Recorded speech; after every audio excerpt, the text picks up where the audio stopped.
Hi friends, ഇന്ന് ഞാനൊരു പുതിയ തീരുമാനം എടുത്തിട്ടുണ്ട്. വേറെ ഒന്നല്ല, ജ്യൂസ് മാത്രം കുടിച്ചിട്ട് പെട്ടെന്ന് വെയിറ്റ് കുറയ്ക്കാനുള്ള ഒരു പരിപാടിയിലാണ്. ഷോ വേണ്ടായിരുന്നു.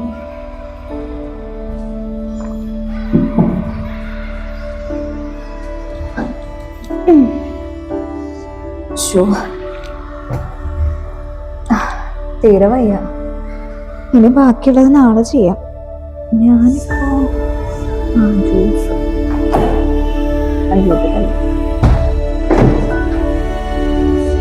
ജ്യൂസ് മാത്രം കുടിച്ച് വണ്ണം കുറയ്ക്കാൻ ശ്രമിച്ച 17-കാരന്റെ ജീവൻ നഷ്ടമായി. അപകടകരമായ അശാസ്ത്രീയമായ മാർഗങ്ങളിലൂടെ വണ്ണം കുറയ്ക്കാൻ ശ്രമിക്കുന്നത് ജീവന് തന്നെ ആപത്താകുമെന്ന് നിർദ്ദേശിക്കുകയാണ് ആരോഗ്യ വിദഗ്ധർ.